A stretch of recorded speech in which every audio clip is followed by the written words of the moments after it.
பாம்பன் சுவாமிகளுடைய திருவடிகளை வணங்கிக் கொண்டு அவர் அருள் பெற்ற சுப்பிரமணியதாசர் உள்ளிட்ட அடியார் பெருமக்களாகிய உங்கள் அனைவர் திருவடிகளையும் வணங்கிக் கொண்டு இன்றைய நாள் சிந்தனையை தொடங்குகின்றேன்.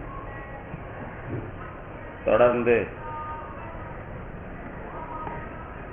தகராலய ரகசியம் அனுபவமாகின்ற வகையில்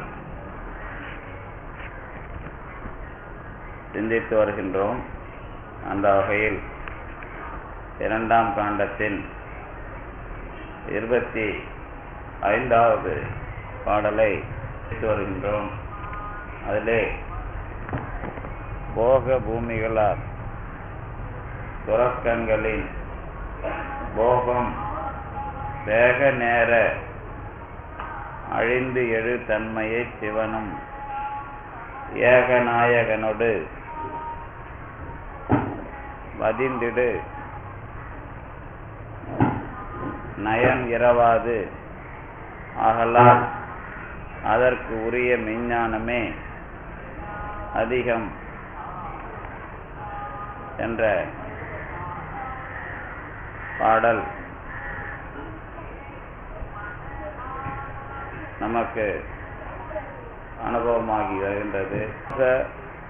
பூமிகளாம் துறக்கங்களின் போகம் தேக நேர அழிந்து எழு தன்மையை சிவனும் ஏகநாயகனோடு வதிந்திடு நயன் இரவாது ஆகலால் அதற்கு உரிய மெய்ஞானமே அதிகம். பாம்பன் சுவாமிகள் இந்த பாடலில் குறிப்பாக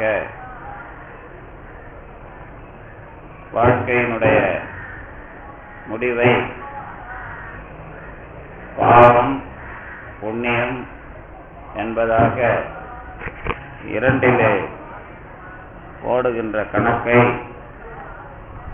எப்படி முடிவு கொள்ள வேண்டும்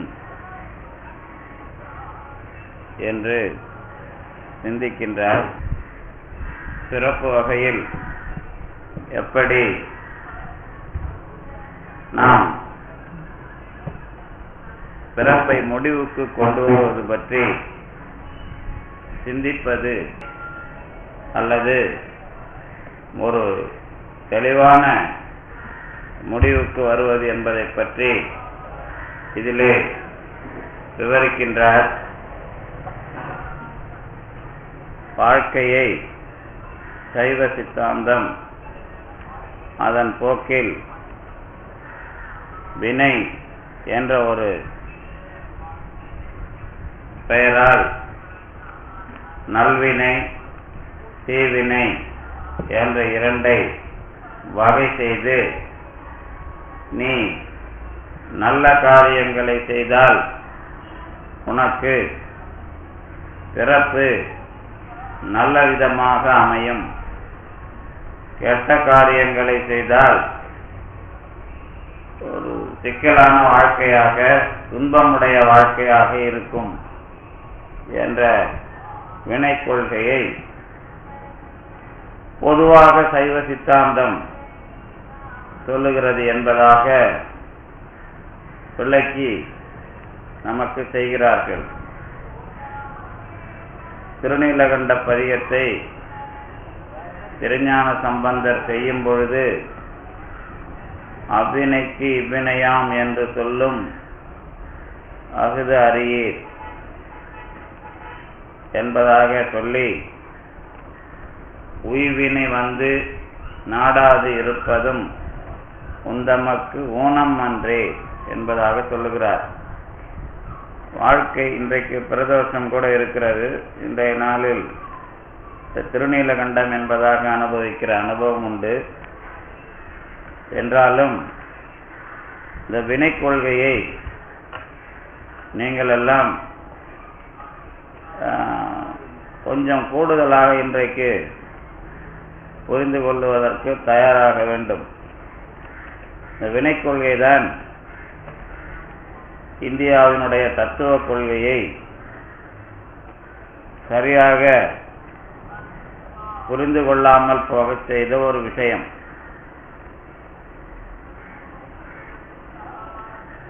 பாம்பன் சுவாமிகள் இந்த இடத்திலே, அதாவது இந்த 2ஆம் காண்டத்தின் 25வது பாடலுக்கு உரையை அமைக்கிற காலத்தில் ஒரு பொருத்தமான திருஞான சம்பந்தருடைய பாடலின் வரிகளை எடுத்து காட்டுகிறார். அது என்ன என்று கேட்டால், திருச்சாய்க்காட்டு பதிகம். இந்த திருச்சாய்க்காட்டு பதிகத்திலே முக்கியமானது மலர்கொன்றை தொங்கலான் அடியார்க்கு சுவர்க்கங்கள் பொருள் அளவே. அதாவது சிவபெருமானை மலர்கொன்றை தொங்கலான் அடியார் எப்படிப்பட்ட கொள்கை உடையவர்கள் என்பதை பற்றி அவர் சொல்லுகிறார். மலர்கொன்றை அடைந்த சிவபெருமானுடைய தொண்டர்களுக்கு சொர்க்கம் ஒரு பொருள் இல்லை என்று திருஞான சம்பந்தர் திருச்சாய்க்காட்டு பதிகத்தில் சொன்னதை பாம்பன் சுவாமிகள் எடுத்து காட்டுகிறார். அந்த இடத்திலே திருஞான சம்பந்தரை முத்தமிழ் விரகனார் மொழிந்து அருளிய வாக்கியம் என்றும் சொல்லுகிறார். முத்தமிழ் விரகனார் என்று திருஞான சம்பந்தரை சுட்டி அவர் சொன்ன அந்த காட்டு பதிகத்தின் வரிகளை எடுத்து காட்டுகிற பாம்பன் சுவாமிகள், மலர்கொன்றை தொங்கலான் அடியார்க்கு சொர்க்கங்கள் பொருள் அளவே. அதற்கு இறைவனுடைய அடியவர்களுக்கு சொர்க்கம் என்பது ஒரு பொருட்டானது இல்லை என்பது நேர்பொருள். அதற்கு இன்னொரு அடிப்படை என்ன என்றால், சொர்க்கம் என்பதை பற்றியே துறக்கம் அல்லது வீடு என்ற சொற்களால் சொல்லப்படுகின்ற சொர்க்கம் என்பதை பற்றிய விஷயம் நாம் இங்கே பேசவில்லை. அதுதான் அதனுடைய அடிப்படை. அதாவது பிறப்பினுடைய எல்லை அல்லது முடிவுக்கு சொர்க்கம் என்பது விடை இல்லை. இதுதான் முதல் கூற்று. சொர்க்கம் எந்த அடியவர்களுக்கும் கொள்கை இல்லை என்பதை சேக்கிழார் எடுத்து காட்டியிருப்பது உங்களுக்கெல்லாம் தெரியும். வீடும் வேண்டா விரலின் விளங்கினார். அவர்களைத்தான் சேக்கிழார் நாயன்மார்கள் அல்லது புனிதர்கள் என்று அடையாளப்படுத்துகிறார். கேடும் ஆக்கமும் கெட்ட திருவினார், ஓடும் செம்பனும் ஒக்கவே நோக்குவார், வீடும் வேண்டா விரலின் விளங்கினார் என்று அவர் அடையாளப்படுத்துகிற அடியவர்கள் புனிதர்கள். அப்ப என்னதான் இதுல சிறப்பு ரகசியம் அல்லது வினை பற்றிய விளக்கம் என்று கேட்டால், வினையை ஏற்றுக்கொள்ளுவது அல்லது முடிவு செய்வது என்பது ஒரு அணுகுமுறை. அதற்கு பிறகு வினையிலே இருந்து விடுதலை பெறுவது என்றால் என்ன என்று சொல்லுவது ஒரு அணுகுமுறை. வினையை ஏற்றுக்கொள்ளுவதற்கு உரிய அணுகுமுறைதான் சாக்கிய நாயனார் புராணத்தினுடைய அடிப்படை. சாக்கியன் என்று சொன்னால் பௌத்தன் அல்லது பௌத்த மதத்தை பின்பற்றுகிற ஒருவன். பௌத்த மதத்திலே இருக்கிற ஒருவன் சிவலிங்கத்தை பார்த்தவுடனே அதன் மேல் அவனுக்கு அன்பு வருகிறது. தான் ஒரு சமயத்தில் இருக்கிறோம், நம்மை அதாவது சமயத்தில் இருக்கிற ஒரு சாதாரணமான மனிதராக இருக்கலாம். இதிலே இருந்து வெளியே சென்று விட்டால் நாம் உயிரோடு இருக்க முடியுமோ இருக்க முடியாது என்று ஆனாலும் கடவுள் உண்மை என்று சொன்னால் அவருக்கு என்னுடைய எண்ணம் தெரியும். அப்ப நான் இந்த கல்லை மலராக நினைத்து வழிபடுகிறேன் என்று கல்லால் அடிக்க தொடங்கினார். இது சேக்கிழார் விவரிக்கும் பொழுது ஈசன் அருளால் தோன்றிய எண்ணம் இது என்று விவரிக்கிறார். கல்லால் அடிக்கிறார். வெளி உலகத்திற்கு அது மலர் போல தெரிகிறது. ஆனால் அவருடைய எண்ணம் அதை மலராக நினைப்பதை பெருமான் முடிவெடுக்கிறான். அப்ப பெருமான் முடிவெடுக்கிறான் என்று சொன்னால் சிவலிங்கத்திலே இருக்கிற பெருமான் மட்டும் முடிவெடுக்கவில்லை. கடவுள் அனைவருடைய மனத்திலேயும் இருக்கிறார் அல்லது ஆன்மாவுடன் சேர்ந்து இருக்கிறார். ஆதலினாலே நான் என்ன நினைக்கிறேனோ அது அவருக்கும் தெரியும். அதனாலதான் அவன் அன்றி ஓர் அணுவும் அசையாது என்பதெல்லாம் இந்த அடிப்படையில் வந்ததுதான். நாம ஒரு சின்ன செயலை கூட அவன் இல்லாமல் செய்ய முடியாது. இதனாலதான் திருவள்ளுவர் என்ன பண்ணார் அப்படின்னு கேட்டீங்கன்னா, யார் நல்லவன் அப்படின்னு கேட்டா நெஞ்சத்து அவலம் இலர் அப்படிம்பாரு. அதே மாதிரி நினைத்து ஒன்று சொல்லாயோ நெஞ்சே அப்படின்லாம் சொல்லுவார். தன் நெஞ்சு அறிவது பொய்யற்க அப்படின்னு சொல்லுவார். ஒருத்தன் பொய் சொல்றான்னு வச்சுங்களேன், உன் நெஞ்சார நீ சொல்றியா அப்படின்னு நம்ம கேட்போம். உன் நெஞ்சார நீ சொல்றியா அப்படின்னு கேட்டா என்ன அர்த்தம்னு கேட்டீங்கன்னா, நெஞ்சு அப்படின்னு அந்த காலத்துல பயன்படுத்தினதுதான் இன்னைக்கு நாம நஞ்சு விஷத்துக்கு சொல்றோம். இறைவனுடைய நஞ்சை ஏற்றுக்கொண்ட இடம் நெஞ்சு. அதாவது நினைத்தல் தொழிலை செய்கிற கருவி அது. தத்துவமா அதுக்கு என்ன பேர் கொடுத்திருக்கிறோம்னா சித்தம்னு பேர் கொடுத்திருக்கிறோம். பின்னாடி சிந்தித்தல் அல்லது ஆராய்தல் இந்த மாதிரி செயல்களை எல்லாம் செய்யற கருவிக்கு பேரு சித்தம். சித்தம் இந்த கருவியை வச்சுக்கிட்டு இத நெஞ்சுன்னு சொல்லிட்டு ஒருத்தன் பொய் சொல்றான் அப்படின்னா அதுக்கு தெரியாம அவன் சொல்ல முடியாது. அது எந்த காலத்திலையும் ஒரு வேலை நாம பேசினாலும் நினைச்சாலும் அறிவு அப்படிங்கிறது வேலை செய்யுது அப்படின்னு சொன்னா சித்தம் சம்பந்தப்படாமல் எந்த வேலையும் கிடையாது. அதனாலதான் வடமொழியில நாம எப்ப தெளிவாகிறோம் அப்படின்னு கேட்டா அதுக்கு ஒரு பேர் வச்சிருப்பாங்க, சித்த விருத்தி நிரோதம் அப்படின்னு சொல்லுவாங்க. சித்த விருத்தி நிரோதம். சித்தம் விரிவாகி அதுல வேற ஒன்றும் வராத அளவுக்கு அது முழுமை அடைஞ்சா சித்த விருத்தி நிரோதம். அதுதான் ஒரு ஆன்மா தெளிவடைதலுக்கு அவங்க அந்த பேரை கொடுத்து தத்துவ விளக்கமா அதை எழுதுறது. சித்த விருத்தி நிரோதம் இது விரோதம் இல்லாம வரணும். அப்படி வந்தாதான் அது அவிரோதம் அப்படின்னு பேர்.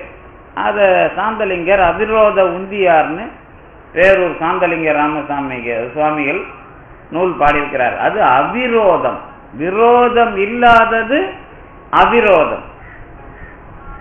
இப்ப நினைத்து ஒன்னு சொல்ற அந்த தன் நெஞ்சு அறிவது பொய்யற்க அப்படிங்கிறதுக்குள்ள நெஞ்சுக்கு தெரியாம யாரும் பொய் சொல்ல முடியாது. ஆதலினாலே பொய்ங்கிற ஒன்ன நீ என்னைக்கும் சொல்லாத அப்படின்னு அர்த்தம். தன் நெஞ்சு அறிவது பொய்யற்க பொய்த்த பின் தன் நெஞ்சே தன்னை சுடும் அப்படின்னா நீ செய்யும் போது அவசரப்படுற, நினைப்புக்கு தெரியாம நீ அதை செய்ய முடியாது. மறுபடியும் அது நினைக்கிற காலத்துல அது உன்னை சுடும் அப்படிங்கிறது தான் அதுக்கான பொருள். அந்த இடத்துல நீங்க என்ன நினைக்கிறீங்க, அந்த எண்ணத்தோட சேர்ந்திருக்கிற கடவுள் தான் சாக்கிய நாயனார் பூ போடுறாரா கல்லால அடிக்கிறாரான்னு முடிவு பண்றது.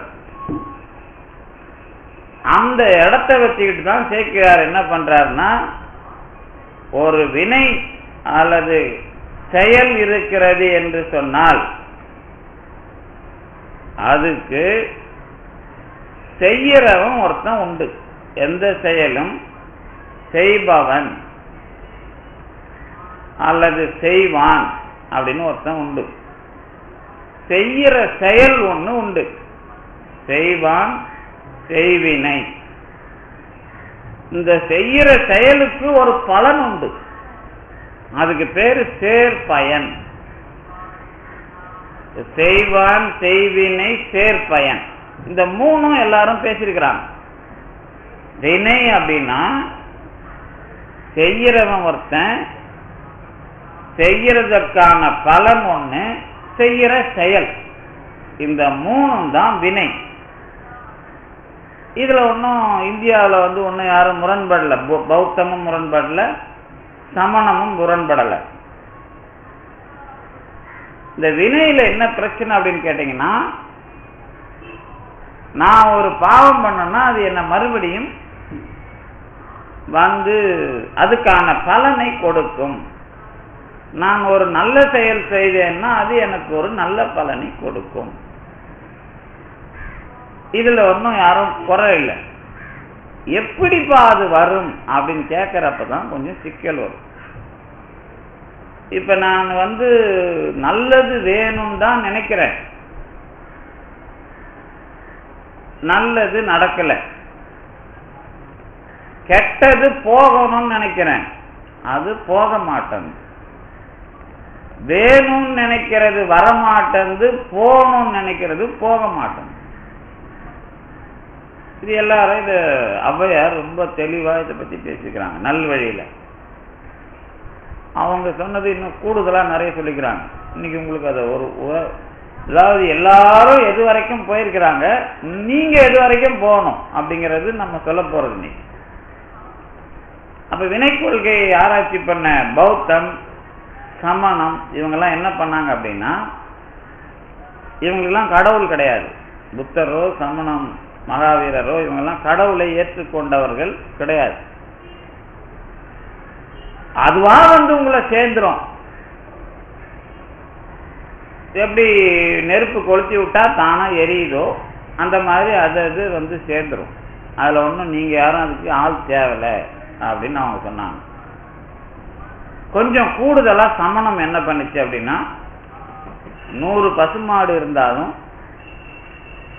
கண்ணுக்குட்டி அது ஆத்தா கிட்ட போய் எப்படி பால் குடிக்குதோ அந்த மாதிரி அவன் செஞ்சதுன்னு அவன் சேரும் அப்படின்னு சமணர்கள் சொன்னாங்க. கண்ணுக்குட்டி தனியா ஒண்ணு இருக்குது, பசுமாடு நிறைய இருக்கு. ஆனா எந்த பசு தன்னோட தாய் பசுவோ அதை தெரிஞ்சு அந்த கண்ணுக்குட்டி போய் பால் குடிக்கும். அந்த மாதிரி நாம செஞ்ச செயலுக்கான பயன் நம்மை அதுவே சேர்ந்துரும் அப்படின்னு அவங்க சொன்னாங்க.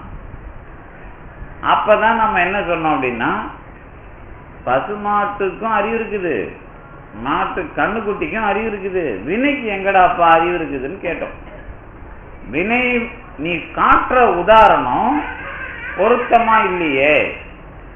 அதாவது நீ வினை எது, வினைக்கு அறிவு கிடையாது. அப்ப அதுவே போய் என்ன அடுத்த பிறப்புல நான் என்ன அது எப்படிப்பா சேரும் அப்படின்னு அதை மறுத்தோம். வினை கொள்கை இப்படிதான் முதல்ல நாம நீங்க சொல்றதெல்லாம் தப்பு அப்படின்னு தெளிவா சொன்னோம். அதுக்கப்புறம் அவங்க என்ன பண்ணாங்க அப்படின்னா, நீங்க வெளியில பௌத்தம் சமணம் படிக்கலனாலும் இங்க மணிமேகலை சிலப்பதிகாரம்லாம் உங்களுக்கு தெரிஞ்சிருக்கும். கோவலன் ஒரு இடத்துல அதுக்கு முன் பிறப்புல ஒரு தப்பு பண்ணியிருப்பான், ஒரு சமையல்காரனை கொண்டு இருப்பான். அதனால இந்த பிறப்புல ஒருத்தன் அவனே கொல்லனா பிறந்து இவனை கொல்றான். அதே மாதிரி மணிமேகலை ஆபுத்திரனுடைய இது எடுத்து பண்றதுக்கு போன பிறப்பு முன்பிறப்பெல்லாம் அவ உணர்வான். இப்ப உங்களுக்கும் முற்பிறப்பு எப்படி தெரியும்? இப்ப நமக்கெல்லாம் முற்பிறப்பு எப்படி தெரியும்னா, சில பேருக்கு ஜோதிடத்துல தெரியும், சில பேருக்கு யாராவது சொல்லி தெரியும். ஆனா நிறைய ஆன்மீகம் பேசுறவங்க கூட முற்பிறப்பை பத்தி யாரும் நமக்கு ஆன்மீகத்துல சொல்ற மாதிரி தெரியல. ஆனா ஜோதிடர்கள் கொஞ்சம் பூர்வ காண்டம் என்பதாக அதை சொல்லுகிறார்கள். பழைய காண்டம் பார்த்து சொல்றது அப்படின்னு அவங்க சொல்றாங்க. போன பிறப்புல நாம் ஒருத்தனை கொலை பண்ணி அவன் இந்த பிறப்புல என்ன பிறந்து கொலை பண்றான் அப்படின்னா விடுதலை எப்போது? போன பிறப்புல கொலை பண்றவன் இந்த பிறப்புல கொல்லப்படுகிறான். கொலை செய்பவன் சென்ற பிறப்புல இந்த பிறப்பில் கொல்லப்படுகிறான் அப்படின்னா அவனுக்கு எப்ப விடுதலை? சரி, இது பரவாயில்ல. போன பிறப்புல நான் அவன் அப்பாவியா இருந்து கொண்டு இருப்பேன்ல, இந்த பிறப்புல அவன் கொலைகாரனா எப்படி பிறப்பான்? அப்படி பிறந்தா தானே என்ன கொல்ல முடியும். அதாவது நான் யாரு போன பிறப்புல பண்ணியிருந்தாலும் அவன் நல்லவனா இருந்திருப்பான். அப்படிதான் அந்த காப்பியத்திலையும் வருது. இந்த பிறப்புல அவன் வந்து கொல்றான்னா கொலைகாரனால மாறிடுறான். அப்ப வினை எங்க அதுக்கு பொருத்தமா இருக்கு? இதுல எப்ப விடுதலை கிடைக்கும் அப்படின்னா அதுக்குள்ள அந்த கேள்விக்கு நேரா பதில் வராது, வேற வேற விஷயம் மாறும். அப்பதான் நாம என்ன பண்றோம் அப்படின்னா இந்த வினை வந்து சேருதுங்கிறதுக்குள்ள நிறைய என்ன இருக்கு, நடைமுறை சிக்கல் உண்டு. நடைமுறை சிக்கல்னா என்ன அப்படின்னு கேட்டீங்கன்னா நான் எப்படி இதுல இருந்து வெளியே வருவது? இப்ப நீங்க பரபரக்க வேண்டாம் பலகாலம் சொன்னேன் வர வர கண்டு ஆராய் மனமே ஒருவருக்கும் தீங்கு நினையாதே. இந்த பாட்டை நீங்க குருஞான சம்பந்தர் சிவபோக சாரம் கேட்டிருப்பீங்க. ஏது பிழை செய்தாலும் ஏழையனுக்கு இறங்கி தீது புரியாத தெய்வமே நீதி தழைக்கின்ற ஓரூர் தனி முதலே நாயேன் பிழைக்கின்றவாறு நீ பேசு. கேள்விப்பட்டிருப்பீங்க. நான் என்ன தப்பு பண்ணாலும் எனக்கு இறங்கி தீது புரியாத தெய்வமே. எப்படி கடவுளை பத்தி நீங்க சொல்ல முடியும்? உங்களுக்கு ஒன்னா ஒருக்கா இருக்கலாம், நீங்க கொலைகாரனா இருந்து பாடினா ஓகே. ஆனா நீங்க கொலைகாரனா கொல்லப்பட்டவனுக்கு அது ஓகேவாயிருமா? எவ்வளவு தப்பு பண்ணா அவன் எப்படி நீ விடுறன்னு கேட்க மாட்டோமா? ஏது பிழை செய்தாலும் ஏழையனுக்கு இறங்கி தீது புரியாத தெய்வமே. இதுல வந்து கடவுளை பார்த்து தீது செய்யாத தெய்வம்னு சொல்லணும். இன்னும் கூடுதலா திருஞான சம்பந்தர் என்ன சொன்னாரு? நன்று உடையானை தீயது இலானை அப்படி சொன்னார். கடவுளுக்கு ஒரே விஷயம்தான்பா, நல்லது மட்டும்தான், கெட்டதுங்கிறது அவங்ககிட்ட கிடையவே கிடையாது அப்படின்னு ரொம்ப தெளிவா திருஞான சம்பந்தர் சொல்லி. இது சந்தர்ப்பத்துக்கு ஏற்ற மாதிரி பேசக்கூடாது, ஒரு கொள்கையா நீங்க புரிஞ்சுக்கணும். நான் ஏன் நிறைய பாட்டு நடுவில் இழுத்து விடுறது இல்லைன்னு கேட்டா, நிறைய பாட்டை இழுத்து விட்டா சந்தர்ப்பத்துக்கு ஜோடிச்சுட்டு போற வேலை அது. இந்த சந்தர்ப்பத்துக்கு ஜோசி அது இப்படியே நடக்கும். அது ஒரு தடவை நான் காசியில் இருந்தப்போ சைவ சித்தாந்த பெருமாண்டத்துக்கு மார்கழி மாத சொற்பொழிவுக்கு ஒரு நாள் தானே வர முடியும். வந்துட்டு திரும்பும்போது காணும் பொங்கல், அதாவது மார்கழி தை 1 நிறைவு நாள் விழாவில் என்ன பேச சொன்னாங்க. தொடர்ந்து சிவசுப்பிரமணியன் இவங்கெல்லாம் பேசியிருக்கிறாங்க. கடைசி நாள் அவங்கெல்லாம் நிறைவு விழாவுக்கும் வந்திருக்கிறாங்க. நான் நிறைய விழா சொற்பொழிவு பண்ணேன். அப்போ முடிச்சுட்டு கடைசியாக சிவசுப்பிரமணியம் நன்றி உரை சொல்லும்போது இவர் நம்ம பேராசிரியர் சிவசுப்பிரமணியம் சுருதி யுக்தி அனுபவம், இது வந்து ஒரு விஷயத்தை விளக்குறது. சுருதி யுக்தி அனுபவம், அவர் ரொம்ப இது அழகா சொல்லி ஒரு திருவெம்பாவையை விளக்குறதுக்கு சுருதி நூல் மேற்கோள், யுக்தினா உத்திகள், அப்புறம் அனுபவம் 3 வகையா விளக்கிருக்கலாம். சரவணன் சார் கடவுளை நல்லா அனுபவிச்சிருக்காரு, அதனால அனுபவத்துல நிறைய பேசினாருன்னார். அதுக்கு என்ன அர்த்தம் தெரிஞ்சு அவங்களுக்கு திட்டுறது, நம்ம டைஜஷன் அதாவது ஏற்றுக்க முடியாம திட்டுறது. அதாவது நீங்க நாசுக்கா திட்டுறதுன்னு இந்த நரம்பு இல்லாத புலவர்கள் மத்தியில தெரியும் நல்லா. என்ன விஷயம் அப்படின்னு கேட்டா, இந்த பாட்டை சந்தர்ப்பத்துக்கு ஏற்ற மாதிரி பயன்படுத்துற வேலைக்கு தான் இந்த 3 இலக்கணமும். நீங்க நிறைய கவிதை படிச்சிருக்கலாம், கவிஞர்கள் ஆயிரக்கணக்கான கவிஞர்கள் வந்திருப்பாங்க. பாரதியை மட்டும் விட்டுருங்க, அவரு கொஞ்சம் நமக்கு நல்ல ஒத்துழைப்பாரு. இப்ப இருக்கிற புது கவிஞர்கள் அத்தப்பாட பொத்தல்னுவாங்க, கந்தைன்னுவாங்க, சுதந்திரம்னுவாங்க, எல்லாம் சொல்லுவாங்க. அது ஏதாவது ஒரு விடிவு சொல்லியானா சொல்லிடுவாங்க. பிரச்சனையை மட்டும் பாடி பட்டியல் போட்டிருப்பாங்க. கூட கொஞ்சம் நகைச்சுவை, ஆன்மீகத்தை, புராணத்தை வம்புக்கு இழுத்து நகைச்சுவையா பட்டியல் போட்டு ஒரு கவிதைகள் மட்டும் எழுதியிருப்பாங்க. அதை விட்டா கொஞ்சம் இந்த காதலை பற்றி எதாவது தெரியும். எதுவாவது சொல்யூஷன் அல்லது தீர்வு எழுதியிருப்பாங்களான்னு நீங்க தேடி பாருங்களேன். ஏதாவது ஒரு கவிதை இருந்தா வேற எத்தனை. அதாவது ஏன்னா சொரிஞ்சிக்கிறது மட்டும் அழகா முடியும், அதுக்குள்ள ஒரு தெளிவு வர்றது அப்படிங்கிறது கொஞ்சம் சிரமம். அதுக்கெல்லாம் வாழ்க்கையில நீங்க படிக்கணும், வாழ்க்கைய படிக்கணும். அதனாலதான் இந்த வினை கொள்கைன்னு வர்றப்ப கொஞ்சம் திக்கு முக்காடி பாட்டை பாடி ஆளை விடுங்கப்பா அப்படின்னு சொல்லிட்டு ஓடுற விஷயம் தனியா நடக்கும். முக்கியமா வினை கொள்கையை தேய்க்கிற பிரதோஷ நாளுங்கிறதுனாலையும் நமக்கு அது ஒரு கொஞ்சம் வித்தியாசமா அது வருது. அதுல இந்த சொன்னல நடைமுறை சிக்கல்னு கொஞ்ச நேரத்துக்கு முன்னாடி சொன்னல, வினை கொள்கையில நடைமுறை சிக்கலை நீங்க ஒரு சைவ சித்தாந்தம் படிக்கிறதுனால மட்டும் தெளிவாயிடாது. அந்த நடைமுறை சிக்கல் இந்த கொள்கையில தான் விளக்கப்படும். எதுல சித்தாந்தம் சார்ந்துதான் தெளிவாகும். அப்படிங்கிறதுனாலதான் சித்தர்கள் இருந்து வள்ளலார்ல இருந்து பாம்பன் சாமி வரைக்கும் ஏகப்பட்ட அருளாளர்கள் உடைய பாடல்கள் அதுக்கு துணை செய்யும்.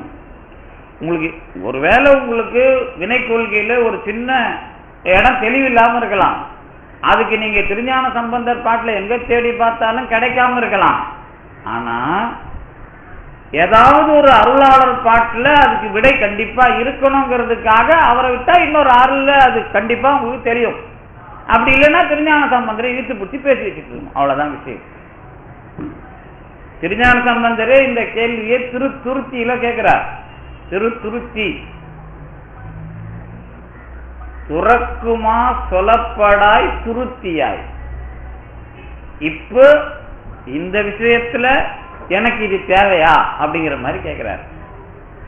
அப்ப அவரே கேள்வி கேட்கிற மாதிரி ஒரு இடம் வருது இல்ல கடவுளை பார்த்து. அதே மாதிரி கோபம் வருது உடம்ப பார்த்தா. திருநாவுக்கரசருக்கு இது என்னடா இது சமண சமயத்துல சாப்பிட்டு வந்த உடம்புன்னு அது பார்க்க பார்க்க கோபம் வருது. அதனால என்ன பண்றார், மின்னார் மூவிலை சூலம் பொறித்து வை போக விடி பழி உனக்கு வந்து சேருங்கிறார். அப்ப பழி கடவுளுக்கு வந்து சேரும் ஏன் சொல்றாரு? இந்த உடம்ப பார்த்தா கோபம் வருதுன்னா அந்த உடம்ப பார்க்கும்போது அதுல அந்த வினை ஞாபகம் வருது அவங்களுக்கு. ஆனா வினை இல்லாதவங்க தான் அருளாளர்கள். நீங்க படிக்கிறீங்க, வினை இல்லாதவங்களா இருந்து வந்தாங்களா? அப்படி கொஞ்சம் கூட்டம் இருக்குது. இப்ப திருஞான சம்பந்தரையோ அல்லது எல்லாரையும் திருநாவுக்கரசரையும் நீங்க படிக்கும் போது கேடும் ஆக்கமும் கெட்ட திரு வினை இல்லாதவங்க தான். ஆனா வினை இல்லாமலே பிறந்தாங்களா அப்படின்னு கேட்கும் போது இதுக்குள்ள ஒரு பெரிய பட்டிமன்றம்லாம் வந்துடும். இதுல யார் வினை இல்லாம பிறந்தாங்க, யார் வினையோட பிறந்தாங்கிறதுல நீங்க முடிவு பண்ணீங்க. ஆனா பெரிய புராணத்துக்குள்ள நீங்க 4 திருஞான சம்பந்தரை விட்டுருங்க, அதை பத்தி எனக்கு கவலை இல்லை, சுந்தரரை விட்டுருங்க. இந்த 3 பேரை தவிர மீதி இருக்கிறாங்கல்ல, அவங்க எல்லாருக்கும் வினை இல்லைன்னு சொல்ல முடியாதுல்ல. அது நல்லா தெரியும் உங்களுக்கு. வினை இல்லாம அவங்க பிறக்கல. நீங்க இன்னும் உங்களுக்கு ஏத்துக்க முடியலனாலும் கவலை இல்லை, எனக்கு அதை பத்தி கவலை இல்லை. ஆனால் வினை இல்லாமலே அவர்கள் பிறந்தார்கள் என்று நீங்கள் கொண்டாடினால் உங்களுக்கும் அதுக்கும் சம்பந்தம் இல்லைன்னு அர்த்தம். எந்த காலத்திலயும் என்ன இல்லை, விடுதலை இல்லை. ஏன்னா வினை இல்லாம நீங்க மேல போன பிறகுதான் கடவுளை இவ்வளோ தெளிவா கும்பிட்றதுக்கு ஒரு பொறுப்பு கிடைக்கணும்னா அப்புறம் எதுக்கு வேலை? நமக்கு நான் வாழறேன், ஒரு நாயன்மார் மாதிரி நான் வாழணும்னு நினைக்கிறேன், வாழ முடியும் அப்படின்னு சொல்றதுக்கு அது பயன்படணும். ஆனா நம்மள மாதிரி ஆளாலாம் முடியாதுப்பா, அது அவங்கெல்லாம் கடவுளோட அருள் பெற்றவங்க அப்படின்னா வாழ்க்கையில நீங்க ஏமாத்த ஆரம்பிச்சிட்டீங்கன்னு அர்த்தம். அப்ப அதை ஒழிக்கிறதுக்கான வரலாறு எடுத்துக்காட்டுன்னு முதல்ல அதுக்குள்ள நாம போனாதான் வினையிலேயே நமக்கு நம்பிக்கை வர்ற இடம். வினையாவே ஓடிக்கிட்டு இருக்கோம் வாழ்க்கையில. ஆனா வினையிலேயே நம்பிக்கை வர்றதுக்குன்னு ஒரு இடம் வருது பாருங்க, அந்த இடம் தான் சாக்கிய நாயனார் பிடிச்ச இடம். அதனாலதான் அது உடனே அவருக்கு அந்த பிறப்பிலே எதுவா மாறுது. அந்த இடத்தை இப்படிதான் நீங்க பிடிக்கணும். வினையிலே கிடந்து உழல்கிறவர்களுக்கு வினையை கடந்து நம்பிக்கை என்ற ஒன்றில் இந்த பிறப்பை விடுதலை செய்வதற்கு உரிய ஒரு இடம் வரும் பாருங்க. அந்த இடம் தான் வாழ்க்கையில நமக்கு கிடைக்கணுங்கிற இடம். அந்த இடத்தை தான் திருவள்ளுவர் புள்ளி வச்சு காட்டுறார். வேற யாரும் அதை புள்ளி வச்சு காட்டல. நுண்ணிய நூல் பல கற்பினும் மற்றும் தன் உண்மை அறிவே மிகும்.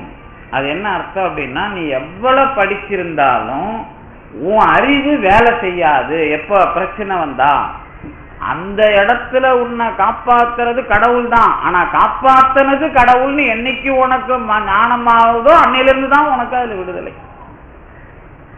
நேரா புரிஞ்சுக்கிறதுக்கு சொன்னா அதுக்குள்ள ஆராய்ச்சியா நிறைய இருக்குது. நுண்ணிய நூல் பல கற்பினும், எவ்வளவு நுட்பமான நூல்களை படித்தாலும் மற்றும் அதுக்கு மேலையும் தன் உண்மை அறிவு மிகும். நீ படிச்சதெல்லாம் நான் யாரு, நான் அறிவாளி, படிச்சதெல்லாம் நான் தான். இப்போ நான் எவ்வளவுலாம் பெருசா படிச்சிருக்கிறேனோ அதான் நான். அப்ப நான்ங்கிறது எந்த காலத்திலயும் அந்த வினைக்குள்ள இருந்து உன்னை வாழ வைக்காது, உன்னை தள்ளி போய் விட்டுரும். அதுக்கு மேல ஒண்ணு இருந்து தன் உண்மை அறிவு அப்படிங்கிற ஒண்ணு உனக்கு வேலை செஞ்சாதான் நீ என்ன பண்ண முடியும், விடுதலை அல்லது மெய் உணர்தல்னு வரும். இந்த இடத்துக்கு போறதுக்கு முன்னாடி ஒரு பெரிய வரலாறு இருக்கும். இந்த வரலாறு தான் வினை கொள்கையை விளக்கிற வரலாறு. அதுக்கு பிறகு வேற. எதுக்கு பிறகு இந்த உண்மை அறிவுங்கிறதுல இவன் வந்துட்டான்பா, இனிமே இவன் நம்ம விஷயமாவே நிக்கிறான் அப்படின்னு கடவுள் முடிவு பண்ணும். அன்னையிலிருந்து தான் வினையை வெல்லுகிற அறிவு. அதுக்கு முன்னாடிலாம் மருளானா மானா பிறப்பு தான். மயக்கத்துல இருக்கிறது தான் இந்த பிறப்பு. அது எவ்வளவுதான் தெளிவா நீங்க சாமி கும்பிட்டாலும் சரி, சாமி நான் கும்பிட்டேன் அப்படிங்கிறத சாமி ஏத்துக்கணும். அது வரைக்கும் வினையாதான் இருக்கும் வாழ்க்கை. இப்படி வச்சுக்கணும் நீங்க பொதுவா புரிஞ்சுக்கிறதுக்கு. இப்போ இந்த வினை அப்படிங்கிறத பேசுற இடத்துல 3 சொன்னல, செய்பவன், செய்வினை, சேர்பயன். இது எல்லாம் வினைக்கு அறிவு கிடையாது, அதுவே போய் சேராதுங்கிற பதிலோட மட்டும் இல்ல, இந்த பிறப்புல இவன் பண்ற பாவத்தை அடுத்த பிறப்புல மட்டுமே தீர்க்க முடியுமா? இது ஒரு கேள்வி கேட்டா நீங்க எப்படி சொல்லுவீங்க பதில்? இந்த பிறப்புல நாம பண்ணிருக்கிற பாவத்துக்கு ஒரே பிறப்புல அதை தீர்த்த முடியுமா? அவனால தாங்குவானா அவன்? அப்ப ஒரு பிறப்புல பண்ண பாவத்துக்கே ஒரு 100 பிறப்பு கொடுக்கணும் போல இருக்குது. இல்ல குறைஞ்சது சும்மா ஒரு புரிஞ்சிக்கிறதுக்கு சொல்றது இது.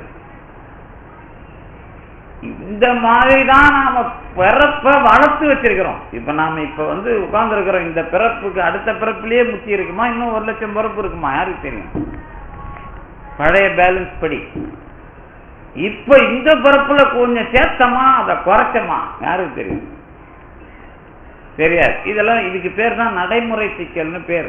இந்த மாதிரி அதுக்குள்ள நாம வரணும். அதுக்கப்புறம் என்ன விஷயம் அப்படின்னு கேட்டீங்கன்னா, சேர்க்கிறவன் கடவுள் அப்படிங்கிற முடிவு கிடைக்கும். எத?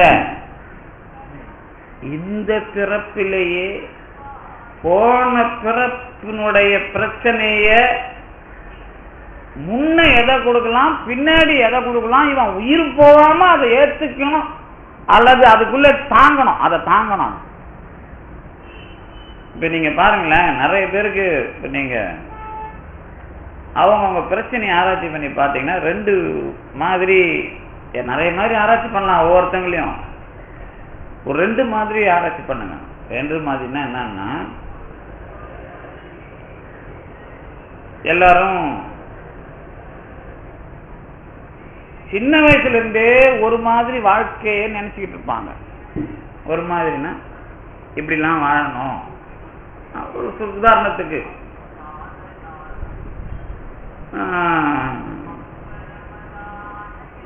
குழந்தை குட்டிலாம் நிறைய பெற்றுக்கணும் அப்படின்னு ஒருத்தவங்க நினைக்கிறாங்கன்னு வச்சுங்களேன்.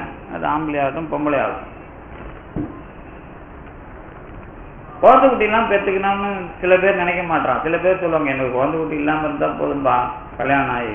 இன்னும் எனக்கு ஒருத்தர் நண்பர் காசியில் இருந்தார். அவர் சொல்லுவார், அப்பா எனக்கெல்லாம் கல்யாணம் பண்ணி ஒரு வருஷம் கழிச்சு குழந்தை பெற்றா போயிட்டு வாங்க, நான் டைவர்ஸ் பண்ணுறேன் அப்படின்வார். ஆனால் அவர் இப்போ நல்லா தான் வாங்குறாரு. வேற இன்னும் இதில் குஜராத் பக்கம் வேலை செய்கிறார், யூனிவர்சிட்டி இன்ஜினியரிங் ப்ரொஃபஸராக. சும்மா வேடிக்கை சொல்கிறது. இது வேடிக்கை சொல்கிறதில்ல, விட்டா அந்த மாதிரி ஆயிடுவான் நம்ம ஆள்.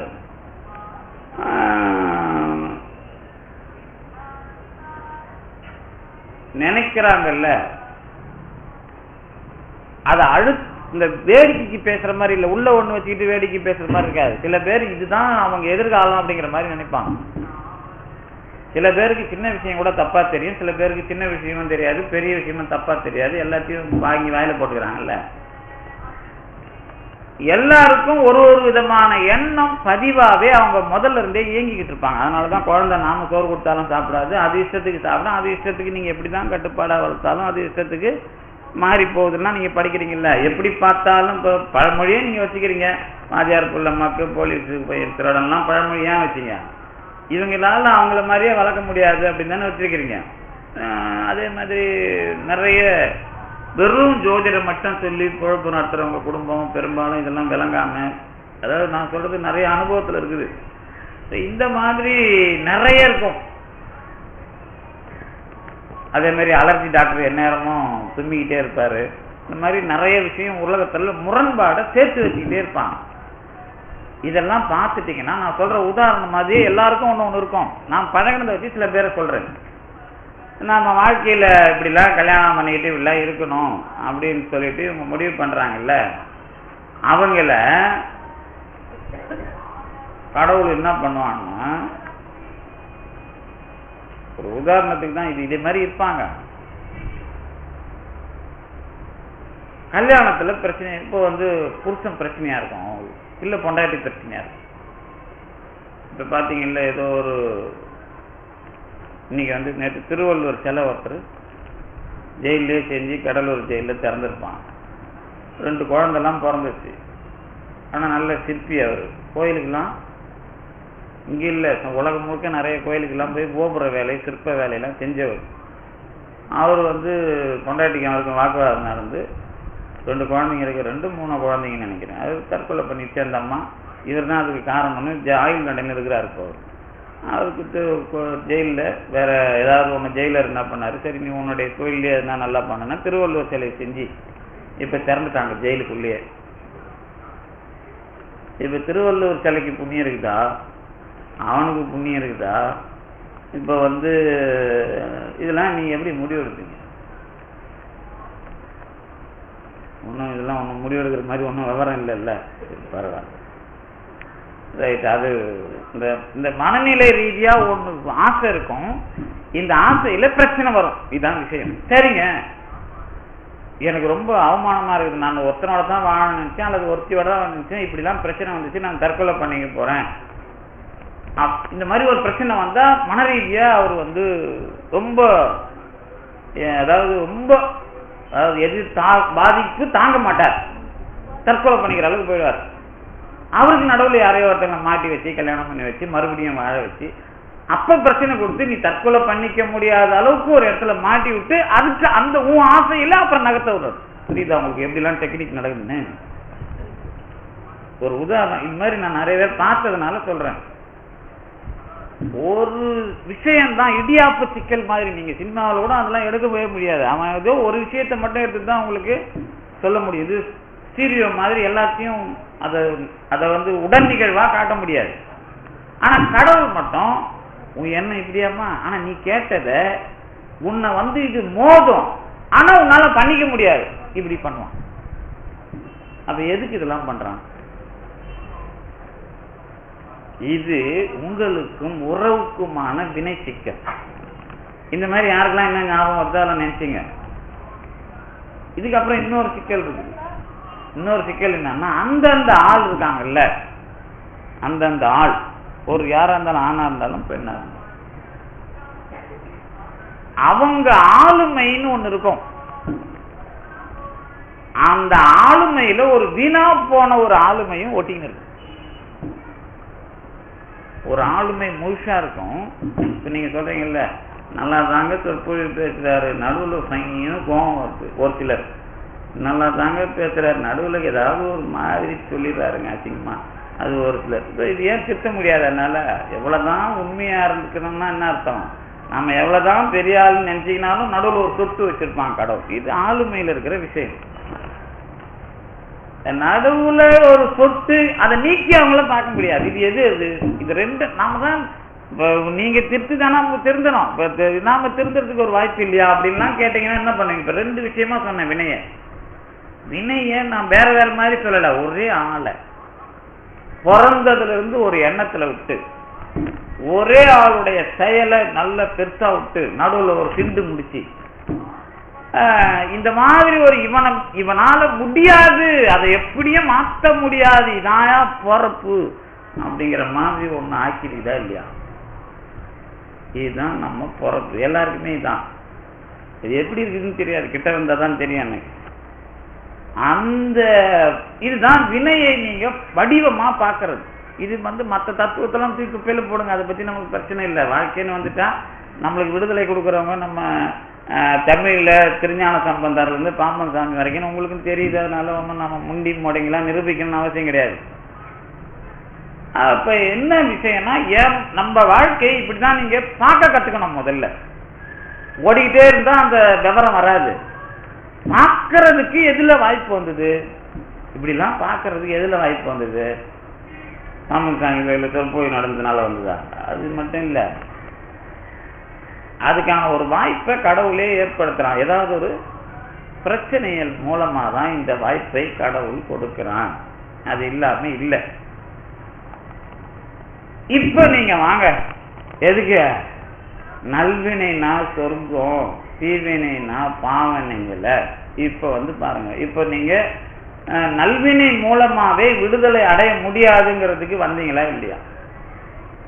வந்தாச்சா? அப்ப வேற மாதிரி கேள்வி கேட்டா, இப்போ நாங்க ஒழுங்கா பதில் சொல்ல விட்ட மாட்டீங்களா அப்படிங்கிறீங்களா? வேற மாதிரி என்ன கேள்வி அப்படின்னா, இப்ப பிரச்சனையில தான் சார் நான் கடவுளை அனுபவிச்சேன். பிரச்சனைய வந்து மற்றவன் பார்க்கும்போது இவன் கஷ்டப்படுறான்னு சொல்றான், ஆனா இது நீங்க கடவுள் விஷயமா புண்ணியமும் இல்லை பாவமும் இல்லைங்கிறீங்க. இது நல்லதா கேட்டதா?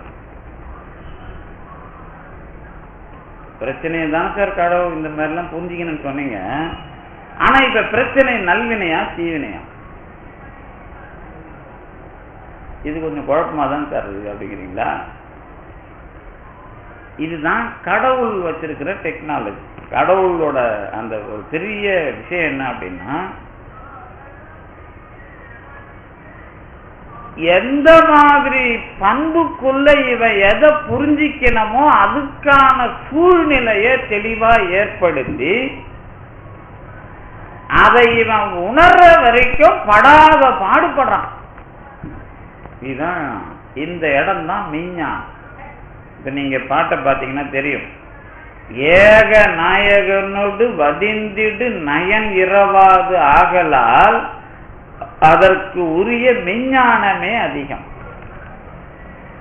அப்ப மெய்ஞானம் ஒண்ணு கிடையாது. என் வாழ்க்கையில நான் வந்த பாதையில இதுலலாம் நான் நிக்கிறதுக்குன்னு ஒரு சூழலை ஏற்படுத்தி கொடுத்தான் பார். நான் வந்து ஓடிக்கிட்டே இருக்கிறாள். ஓடிக்கிட்டே இருக்கா என்னன்னு சொல்லல, வாழ்க்கையில பிரச்சனையில எல்லாரும் ஓடிக்கிட்டு தானே இருக்கணும். நமக்கு ஒண்ணு இருக்கும், அடுத்தவனுக்கு அது வேணான்னு சொல்லுவோம். அடுத்தவன் அதை கேட்பானா? எப்படி வச்சுங்களா? துறவுங்கிற கொள்கை நல்லது தானே? துறவு நல்ல கொள்கையா இல்லையா? அது கூட சொல்ல மாட்டீங்களா? நாங்க எப்படி சார் சொல்றது அப்படிங்கிறீங்களா? அது கரெக்ட் தானே. நாங்க எப்படி சார் அதை சொல்றது? நீங்க சொல்லாத கல்யாணம் பண்ணவன் தான் கல்யாணமே பண்ணாதரான்னு சொல்லி நிற்கிறான். அப்புறம் நீங்க எப்படி சொல்றதுன்னா என்ன அர்த்தம்? துறவுல இருக்கிறவனா சொல்ல முடியும், நீங்க தான் சொல்லணும். அப்ப துறவு நல்லதா இல்லையா சார்? இக்கரைக்கு அக்கறை பச்சை சார், அக்கறைக்கு இக்கரை பச்சை சார். எதில் போனாலும் நீங்க திருவண்ணாமலை சுற்றி உக்காந்துருக்கிறவனை கேட்டீங்கன்னா தயவு செஞ்சு வந்துடாதீங்க, நம்ம காலில் வந்து கும்பிடுவான் பாதி பேர். ஏன்னா அவன் வந்து வாழ்க்கையில எவ்வளவு கஷ்டப்பட்டுட்டு இருக்கான்னு உங்களுக்கு தெரியும். இன்னும் ஒரிஜினல் துறவி இல்லை அவங்க. துறவுங்கிறதுக்குள்ள போலான்னு முயற்சி செய்து மாட்டிக்கிட்டு இருக்கிறவங்க, தண்ணி பாம்பு வாயில மாட்டின தவளை மாதிரி. அதனால வந்து நீங்க இது நல்லதா அது கெட்டதான்னு சொல்ல முடியாது. அப்ப ஞானம் அப்படிங்கிறதுக்குள்ள வர்றது அப்படின்னா என்னன்னா, அவனுக்கும் அதுக்குள்ள வாழ்க்கை மோதல் வந்து அதுக்குள்ள எதுல அவன் நிக்கிறான் அப்படின்னு பாக்குறது. அதே மாதிரி நமக்கு சிக்கல் வந்து நாம எதுல நிக்கிறோம். இதுக்கு பேர் தான் மெஞ்ஞானம் தான்பா அதிகம்னார். மெஞ்ஞானம் அதிகம்னா அதுல கொஞ்சம் கூடுதலா பாம்பன் சாமி என்ன சொல்றாருன்னா, நயன் இரவாது. இந்த நயம் அப்படிங்கறதுதான் நயன், அல்லது நயன்கிறதான் நயம் அப்படிங்கிறது போச்சு. அது கடைப்போலி அப்படின்னு இம்மைன்னு நாங்க சொல்லுவோம். என்ன விஷயம் அப்படின்னு கேட்டீங்கன்னா,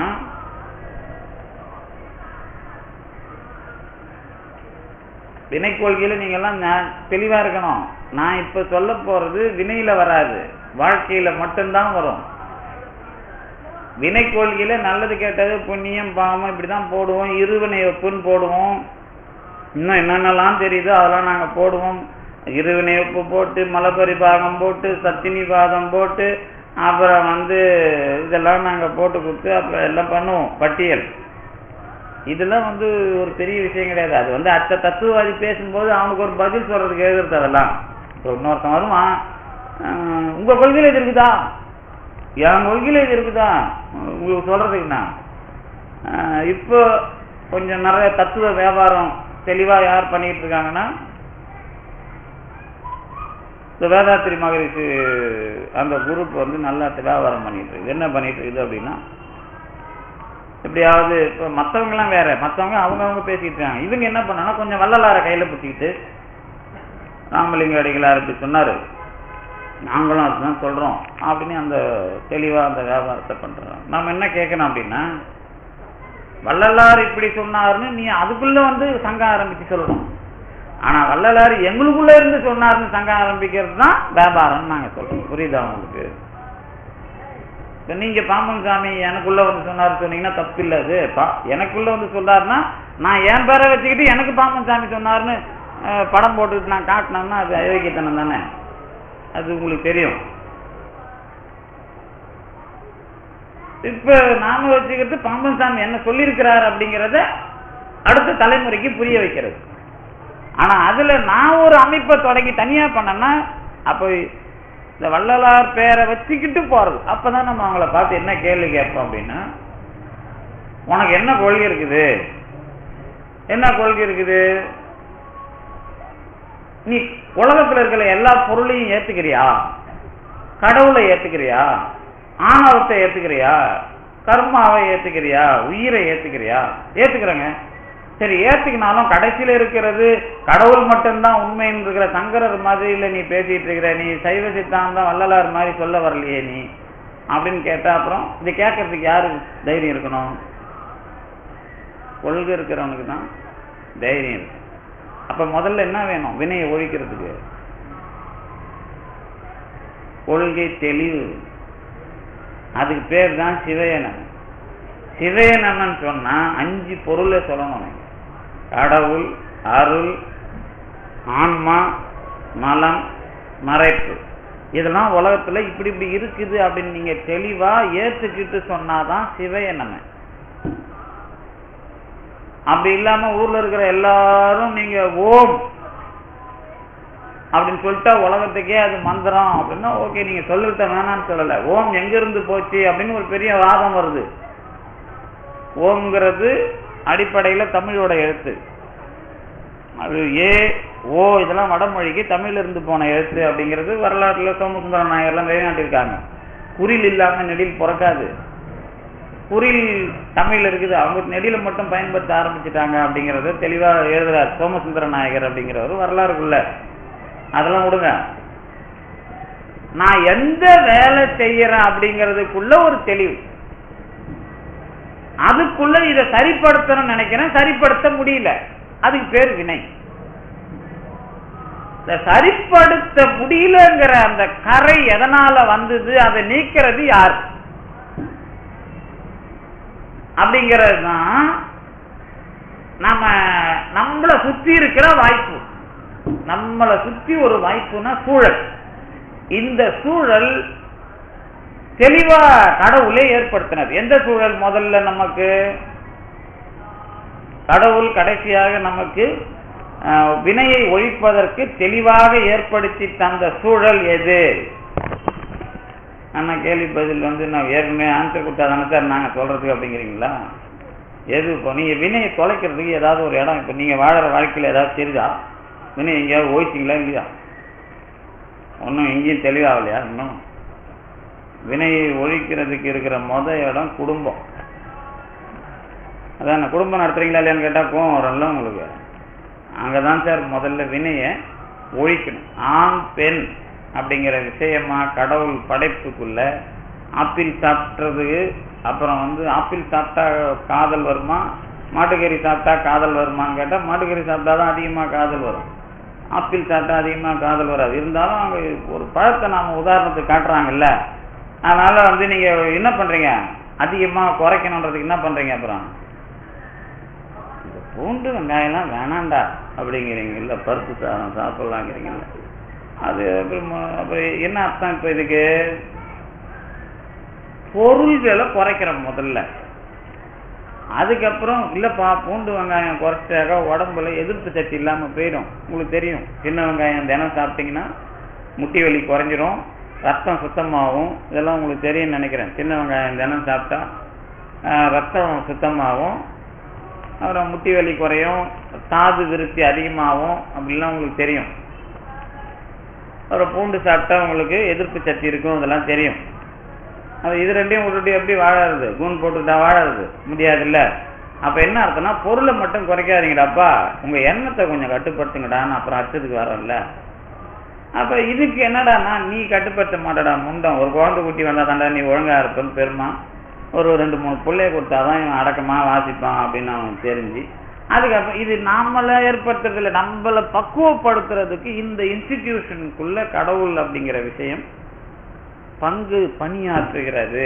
இன்னும் கேட்டா வரலாற்றுக்குள்ள அந்த காலத்துல இருந்த தாய் வழி சமூகத்தினுடைய சரிகட்ட போக்குல இருந்து மாற்றி இன்றைக்கு ஒரு தார மனமுரிமைக்கு வந்த அந்த விஷயம் வரைக்கும் கடவுள் வேலை பார்க்கறது. வரலாறையே கடவுள் தான் ஏற்படுத்துறாருன்னு நீங்க புரிஞ்சுக்கணும்.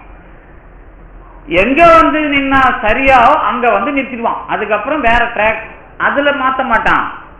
அதுக்கு அடுத்ததா என்ன ரோல் இவன் எடுக்கலாம். உலகத்துல இருக்கிற எல்லாரும் தமிழர்கள் மாதிரி தானே வாழ ஆசைப்படுறாங்க. தமிழர்கள் அடுத்த மாதிரி வாழ ஆசைப்படுறாங்களா? இங்கேயே சந்தேகம் இருக்குதா உங்களுக்கு? அல்லது இந்தியர்கள் அல்லது தமிழர்கள் உலகத்துல இருக்கிற எல்லாரும் இவனை மாதிரி குடும்பம் அத்தனையா தானே ஆசைப்படுறான். இவனை மாதிரிலாம் சகிப்புத்தன்மையோடையும் இவனை மாதிரி அன்பாவும் இதுதானே இன்னைக்கு அவன் நம்மளை பயன்படுத்துறதுக்கு பண்றான். அதாவது இந்தியாவில் இருக்கிறவங்கள இவன் நல்லா வேலை செய்வான், இவன் ஒழுக்கமா இருப்பான், நாணயமா இருப்பான், இவன் தேவையில்லாம பேச மாட்டான் அப்படின்னு ஏன் விரும்புறாங்க அப்படின்னா, இவனுக்குள்ள ஏதோ ஒண்ணு பயிற்சி பண்ணி வந்த பொறப்பு இது அப்படின்னு அவன் கண்டுபிடிச்சிட்டான்ல.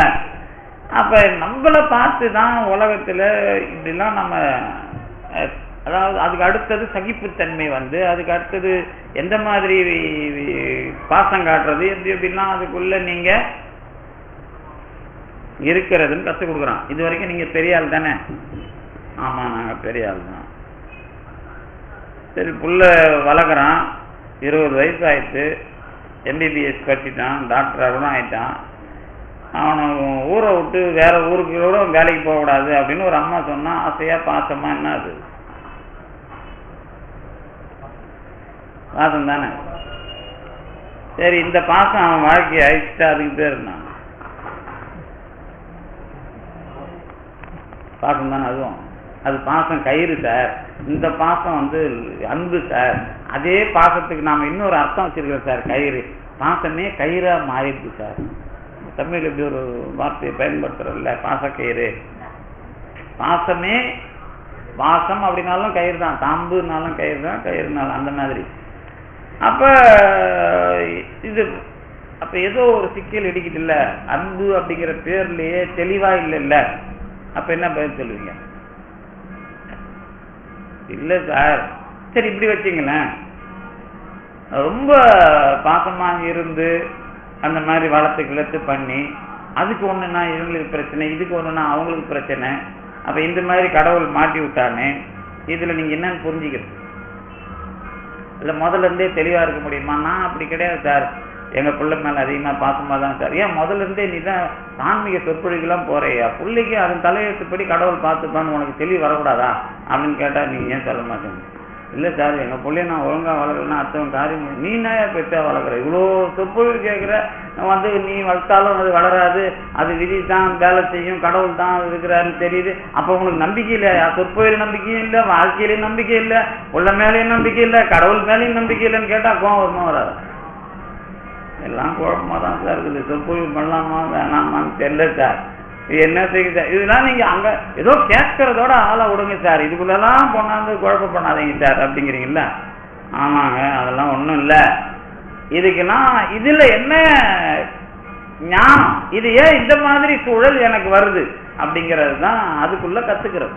அதுக்குள்ள நாம கத்துக்கிறது இல்ல, என்ன பண்ணாலும் நாம கத்துக்க மாட்டோம். இது எல்லாத்துக்கும் மூலமா நாம செய்யறன்ற வேலையும் கடவுள் அமைச்சு கொடுக்கிற வேலையா அமைஞ்சுதான் வருது. இப்ப நான் சொல்றேன் இல்ல, இப்படி ஒரு வார்த்தை பேசணும்ல, என்ன செஞ்சாலும் கடவுள் அமைச்சு கொடுக்கிற வேலையாதான் வருது அப்படின்னு நான் இன்னைக்கு பேசுறேன். இப்ப உங்க தரப்புல இருந்து பேசினா அப்படியே பேச முடியும்? அப்படியே உணர்றீங்க? இல்ல சார், எங்க அப்பா அம்மா பார்த்தான் சார் கட்டி வச்சாங்க, நாம போய் அப்படித்தான் சார் கட்டினு வந்தேன், என் தலையெழுத்து நானா கொஞ்சம் பண்ணலான்னு பார்த்தேன் சார், இவங்க உள்ள சார் பாரதியார் உடம்பு சொல்றார், நானா காதல் பண்ணேன், எங்க அப்பா அம்மா இருக்கிறாங்களே அவங்க என்ன கொலை பண்ணிட்டாங்க, அவங்க எனக்கு ஒரு கல்யாணத்தை பண்ணி வச்சுட்டாங்க அப்படின்னு திட்டுறார் பாரதியார். சுயசரிதியில திட்டுறார். அவர் ஒரு பொண்ணு சின்ன வயசுலயே லவ் பண்ணார், அது 9 வயசுலயே அவர் காதலிச்சாருன்னு வச்சுங்களேன். பாரதியார் எட்டயபுரத்துல அவர் மேல ஏகப்பட்ட முத்திருல கவுண்டனோட பொண்ணு அது. அந்த பொண்ணுலாம் யாரெல்லாம் அதுக்கப்புறம் அவங்க பொண்ணு பாரதியாரோட பொண்ணு பேத்திலாம் அந்த வரலாறுக்குள்ள எழுதிக்கிறாங்க பேரே. அவரு அதாவது முத அவர் எட்டீசன் கோயில்ல, எட்டீசன் தான் எட்டயபுரத்துக்கு சிவன் கோயில், அங்க போய் அந்த சாமி லிங்கத்து மேல இருந்த கருப்பு மையத்தின் அந்த பொண்ணுக்கு வச்சு பூவெல்லாம் கொண்டாந்து அந்த தலையில வச்சுலாம் காதல் பண்ணியிருக்கிறார். இதெல்லாம் பாட்டுலாம் வரலாறுலாம் அவருக்குள்ள அதெல்லாம் கிடைக்குது. அதுக்கப்புறம் இந்த மாதிரி நான் காதலிச்சத பொண்ணை கல்யாணம் பண்ணிக்க முடியாம எங்க அப்பெல்லாம் என்னை கொலை பண்ற அளவுக்கு பாதகர்களா இருந்து எனக்கு கல்யாணம் பண்ணி வச்சாங்கன்னே பாட்டு எழுதிருக்கிறார். அப்ப அந்த மாதிரி நீங்க என்ன சொன்னீங்க அப்படின்னாக்கா அது நான் எப்படி அதுக்கு ஒரு கொட்டேஷன் எழுதணும். கொட்டேஷன்னா அதை மேற்கோளா ஆக்கணும். இப்ப நான் சொல்றதுலாம் எதுக்கு சொல்றேன் அப்படின்னா, சொற்பொழிவு அப்படிங்கிற நான் சொல்ற வார்த்தை உங்களால புரிஞ்சிக்க முடியாது அப்படிங்கிறது வார்த்தை புரியுது. கடவுள் அமைச்சு கொடுத்தது அப்படின்னு பேசுறது வேற தத்துவமா. நானே 1000 பிரச்சனைக்கு பிறகு இதெல்லாம் கடவுள் அமைச்சு கொடுத்ததுதான் அப்படிங்கிற மாதிரி எப்ப ஏத்துக்க முடியும், சொல்ல முடியும் வாயால. இப்பதான் பேச்சுக்கு சொல்லிட்டு இருக்கிறீங்க, சும்மா என்ன ஏமாத்தக்கூடாது. இப்ப சொல்றது எல்லாருமே இங்க இருக்கிற யார் சொன்னாலும் நான் அதை ஏத்துக்க மாட்டேன். ஏன்னா அதுக்கு வேற கேள்வி அப்புறம் கேட்டுருவேன். அந்த கேள்விக்கு பதில் சொல்ல முடியாது உங்களால. அதனால நீங்க சொல்றது தப்புன்னு என்னால சொல்ல முடியாது. இப்ப சொல்ல முடியுமா உங்களால? சொல்ல முடியாது இல்ல. கண்டிப்பா நம்ம சுத்தி இருக்கிறவங்க யார் மேலேயாவது தான் குறை சொல்ல முடியும். கடவுள் மேல சொல்ல முடியாது குறை. கடவுள் மேல ஈஸியா குறை சொல்லிடலாம், யார் மேலும் சொல்ல முடியாது. சொல்லக்கூடாது. கடவுள் மேல குறை சொன்னாக்கா நீங்க இன்னும் திருந்தலன்னு அர்த்தம். கடவுள் எப்படிலாம் எனக்கு பொண்டாட்டி அம்மாவை கொடுத்து எனக்கு எப்படிலாம் புரிய வச்சான் என்னைக்கு சொல்றீங்களோ அன்னைக்குதான் கடவுள் சரியா பண்ணான்னு வரும். குறை சொல்ற காலம் வரைக்கும் கடவுள் உங்களுக்கு தெரியலன்னு அர்த்தம். என்ன சொன்னேன்? அதான் நன்றுடையானை தீயதிலான். என்னைக்கு வரைக்கும் நாம குறை சொல்றோமோ அன்னைக்கு வரைக்கும் உங்களுக்கு கடவுள் தெரியலன்னு அர்த்தம். கடவுள் உண்மையா தெரிய ஆரம்பிக்கிறான் அப்படிங்கிறதுக்கு எல்லை எது தெரியுமா? ஆஹா, கடவுள் என்னை எப்படிலாம் இப்படி ஒரு கொண்டாட்டியை கொடுத்து காப்பாத்தனாயா யார நேற்று வரைக்கும் அடங்காப்பிடாரின்னு சொன்னோம் அதே பொம்பளைய பார்த்து இந்த இந்த மாதிரி ஒரு பொண்டாட்டியை கொடுத்து என்னை எப்படிலாம் காப்பாத்தினாயா அப்படின்னு நீங்க சொல்ல வர்றீங்க அப்படின்னா அன்னைக்குதான் கடவுள் தெரிஞ்சதுன்னு அர்த்தம். அது வரைக்கும் உங்களுக்கும் கடவுளுக்கும் சம்பந்தம் இல்லை, எல்லாம் வந்து டிரான்சாக்சன் வந்து கணக்கு வழக்கு தான், மற்றபடி அனுபவம் கிடையாது. அப்படி ஒரு ஆள் வாழ்க்கையை புரிஞ்சுக்கிறீங்க அப்படின்னா அன்னைக்கு தான் சார் வினை ஒழிய ஆரம்பிச்சு. அது எப்படி தெரியுமா வரும்? அதான் அது வேற வேற மாதிரிலாம் நான் இங்க விளக்கி இருக்கிறேன். பிரச்சனை வரும், இது ஏகப்பட்ட பிரச்சனை வரும், எல்லாம் சிக்கலா இருக்கும். சிக்கலெல்லாம் தாண்டி காப்பாத்தினது மற்றவங்களை மாதிரி இந்த சாமி கும்பிட்டு காப்பாத்தினாருன்னு சொல்றீங்கல்ல, பாராயணம் பற்றி காப்பாத்தினார், அந்த மாதிரிலாம் நடக்கும். அதை தாண்டி பெருமான் இவ்வளோ அழகா என்னை புரிய வச்சிருக்கிறான் வாழ்க்கைய அப்படின்னு நினைக்கிற காலத்துல இது எதுவுமே தப்பா தெரியாது நாம திரும்பி பார்க்கிற வரலாறு. ஏன்னா அதுக்குள்ள என்னென்ன திரும்ப நடந்திருக்கும். உங்களுக்கு நல்ல சாமி கிட்ட போயிருப்பீங்க, நல்ல குருநாதர்கிட்ட போயிருப்பீங்க, நல்ல கடவுள்கிட்ட போயிருப்பீங்க. நல்ல கடவுள்னா என்ன, மற்ற கெட்ட கடவுள்னு ஒண்ணு இல்லை, நல்ல வைப்ரேஷன் நல்ல சூழல் இருக்கிற இடத்துக்கு போயிருப்பீங்க. இதுக்கு நடுவில் ஒரு நல்ல ஜோசிகாரம் உங்களுக்கு ஏதாவது காதில் போட்டிருப்பான், இல்லை நல்ல ஆன்மீக விஷயம் காதில் ஊந்துருக்கும், அல்லது நல்லவங்க தொடர்புல ஏதாவது ஒன்று உங்க காதில் இவ்வளோ விஷயத்தையும் சைட் பை சைடா பண்ணி இருந்திருப்பான். ஆனா பிரச்சனைகள்லாம் முடிகிற காலத்துல இது எல்லாம் ஒத்து வந்து இது எல்லாமே திரும்பி பார்க்கறப்ப என்னை இப்படிலாம் காப்பாத்திருக்கிறான்னு சொன்னா நீங்க யாரு? மாணிக்க வாசகர் மாதிரி பார்ப்பீங்க உலகத்தை. இந்த இடம் வரும்போது கடவுள் அப்படிங்கிற விஷயம்லாம் நீங்க வினை கொள்கையெல்லாம் நல்லதும் இல்லை கெட்டது இல்லை எல்லாமே நல்லது தாண்டா அப்படின்னு வரும். இதுதான் சைவ சித்தாந்தத்துல மாணிக்க வாசகர் சொன்ன வினை கொள்கை. இந்த இடத்த நாம இன்னும் எடுத்து சைவ சித்தாந்தத்துக்கு யாரும் எழுதல, ஆனா அருளாளர்கள் தெளிவா இருக்கிறாங்க. அதுலதான் பாம்பன் சாமி ரொம்ப முத்தாய்ப்பா இப்படி சாஸ்திர பூர்வமா தெளிவான முடிவை இங்க கொடுக்குறாரு. எதுல? இந்த நீ வந்து துறக்க போகம் கூட உனக்கு நீ இந்த உலகத்துல அனுபவிக்கிற மாதிரி தாண்டா, அதுல ஒன்னும் ஞானமும் கிடையாது விடுதலையும் கிடையாது, அது வீடு பேரும் கிடையாதுன்னு தெளிவா அடிக்கிறார். இதுக்கு நடுவுல நீங்க புரிஞ்சுக்கிற முறைக்கு இன்னொரு விஷயம் என்ன அப்படின்னு கேட்டீங்கன்னா, வந்தீங்க இல்ல இப்ப உலகத்துக்கு தான் வினை அது இதெல்லாம் நல்லது கெட்டதெல்லாம் பேர். நல்லது கெட்டது இப்படி சண்டை முட்டிக்கிறது இதெல்லாம்